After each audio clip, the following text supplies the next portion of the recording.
Richard II, the king who learned to starve others before he starved himself. Once worshipped like a god, Richard II did not die in battle. He was not cut down by a sword.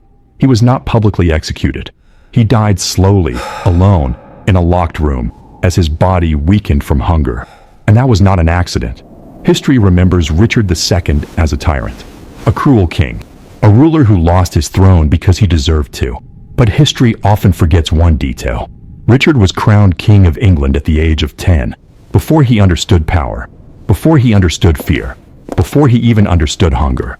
By the time Richard wore the crown, the people who were meant to protect him were already gone. His older brother was dead. His father, the Black Prince, was dying.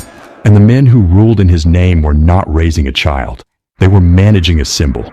So here is the question history rarely asks. If a boy learns power before he learns mercy, if survival teaches him that promises can be broken and trust is dangerous, when that boy grows into a king, was the monster born, or was he trained? Richard was born in 1367, in Bordeaux, far from the English court that would one day consume him.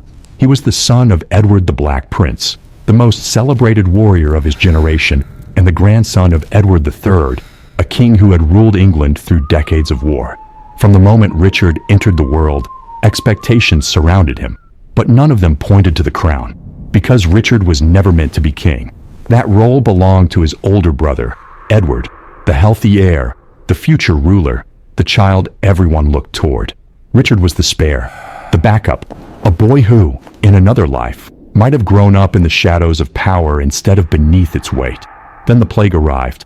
The same disease that was tearing Europe apart reached into the royal household and took his brother's life. Suddenly, Richard mattered, not because he had changed, but because death had rearranged the order around him. And death was not finished yet. Richard's father, the Black Prince, had been sick for years. Some said it was dysentery. Others whispered about poison. There is no record that gives us certainty. What we do know is that Richard watched his father fade, year by year, while the court pretended everything was still under control. By the time the Black Prince died in 1376, Richard was 9 years old. A year later, his grandfather followed him to the grave. At 10, Richard became King of England. He did not seize the crown. He did not fight for it. The crown came to him, only after every other option was already dead. So the question is not why Richard later clung to power. The question is this: what happens when a child's body is forced to carry authority that even grown men struggled to survive? In 1381, Richard was 14 years old, and England was already burning. The war with France was failing, money was gone, and the government chose the simplest solution: more taxes. This time, it was the poll tax. Not just for the wealthy, but for everyone, even the poorest farmers, even those who barely had enough food to survive. The reaction was explosive. From Kent and Essex, thousands of men began marching toward London. They carried no banners of nobility, only farming tools, clubs, and anger. By the time they reached the city, the capital was no longer under royal control.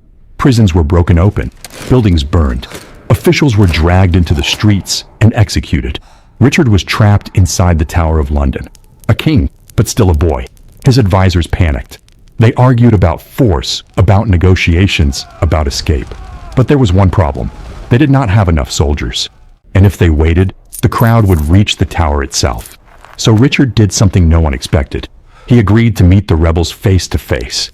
At Mile End, surrounded by thousands of armed peasants, Richard listened as they demanded the end of serfdom and the abolition of the poll tax. And Richard agreed. He promised freedom. He promised relief. He promised change. Many of the rebels believed him. They went home. The next day, their leader Wat Tyler met Richard again at Smithfield. The meeting turned chaotic. Words were exchanged. Steel flashed. Wat Tyler was struck down and killed in front of his followers. For a moment, everything froze. The rebels outnumbered the king's men by the thousands. They could have rushed forward. They could have torn Richard apart. Instead, Richard rode toward them alone. "I am your king," he said. "I will be your leader." And once again, they believed him. When the danger passed, Richard withdrew every promise he had made. The rebellion was crushed. Its leaders were hunted down and executed. That summer, Richard learned something essential. Power did not depend on truth. It depended on confidence and timing. So here is the question history rarely asks. When a child learns that lying can save his life, what else does that child learn about the value of other people's trust?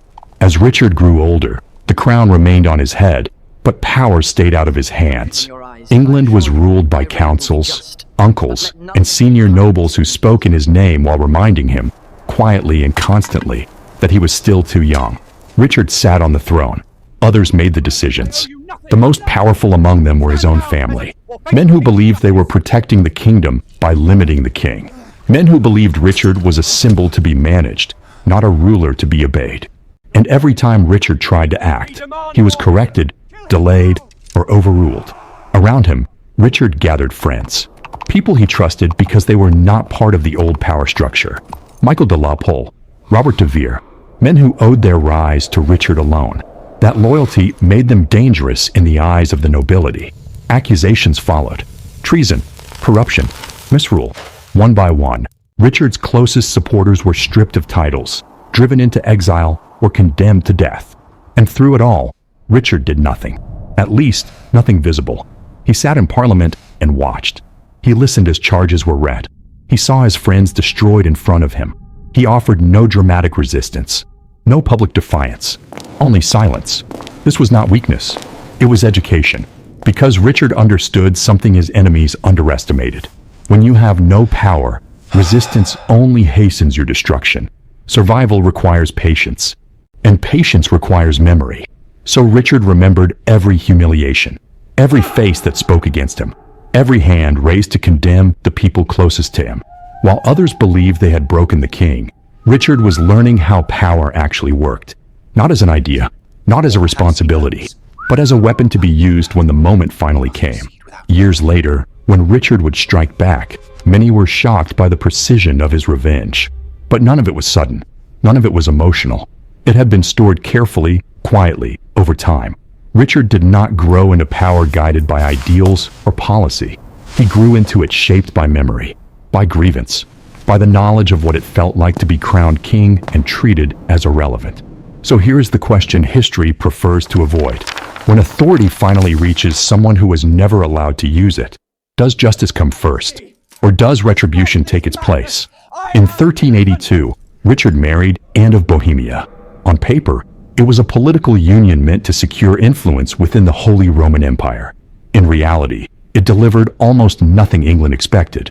No military alliance, no strategic advantage, and, most dangerously for a medieval king, no children. By dynastic standards, the marriage was a failure. But by human standards, it was something Richard had never known before, and did not rule beside him. She did not command armies or factions. What she did, according to contemporary accounts, was quieter and far more important. She softened him.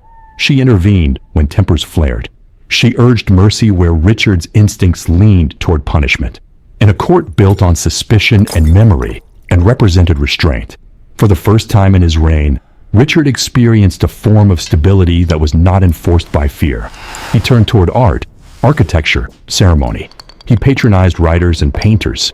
He cultivated the image of a refined, peaceful kingship, not because policy demanded it, but because someone close to him encouraged calm over control. And then, in 1394, and died, likely from the plague. There is no record of dramatic final words. No confession, no warning, only the sudden absence of the one person who consistently slowed Richard down. His reaction shocked even those accustomed to royal excess. Richard ordered the destruction of Sheen Palace, the place where and had died. He could not bear to see the rooms again, the walls, the space where restraint had lived. After Anne's death, something shifted. Richard grew colder, less patient, more willing to act without pause or consultation. The boundary Anne had represented was gone. So here is the question that follows her absence. When the last voice urging moderation disappears, does power naturally seek limits? Or does it finally move without resistance? After Anne's death, restraint disappeared from Richard's court. What followed was not sudden madness, but something colder, a systematic settling of accounts. Men who had once humiliated him were summoned, arrested, stripped of lands and titles. Some were tried, some were quietly removed. Others simply vanished. This was not chaos. It was memory finally given authority. Richard did not lash out blindly. He acted with precision, revisiting moments he had never forgotten. Each arrest followed an old grievance. Each punishment traced back to a slight committed years earlier, when he had been king in name only. Now, power had reached his hands, and he intended to use it fully. The most telling case was his uncle, Thomas of Woodstock, Duke of Gloucester. Once the man who had openly challenged Richard and destroyed his closest allies, Gloucester was arrested and sent away under guard. There was no public trial, no opportunity for defense. He died in prison. Many believed he was murdered on Richard's orders. There is no surviving confession, only silence where procedure should have been. At the same time, the court itself began to change. Ceremony grew heavier. Language became more rigid. Subjects were required to address the king with new titles, bow deeper, show greater submission. Richard was no longer simply king by law. He demanded recognition as king by nature. To his supporters, this was strength. To his enemies, it was tyranny. To Richard himself, it felt like inevitability. He had survived betrayal, rebellion, and humiliation. He had learned that hesitation invited control by others.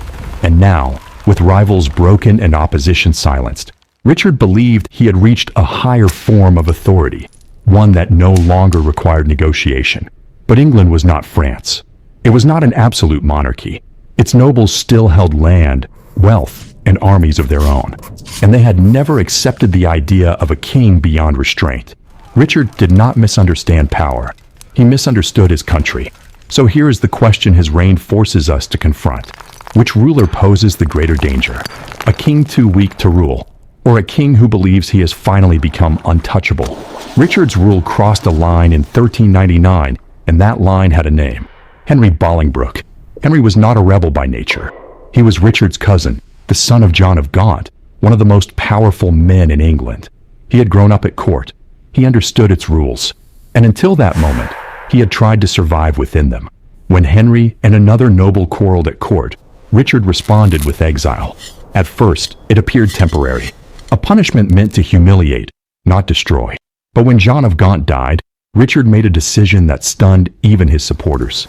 He seized all of Gaunt's lands, not suspended them, not delayed inheritance. He confiscated them entirely, and he declared Henry's exile permanent. This was no longer political discipline. It was the removal of a legal right. The inheritance Henry was owed by custom, law, and precedent was erased with a royal order. For centuries, England's monarchy had survived on an unspoken agreement. Kings ruled, but property followed rules.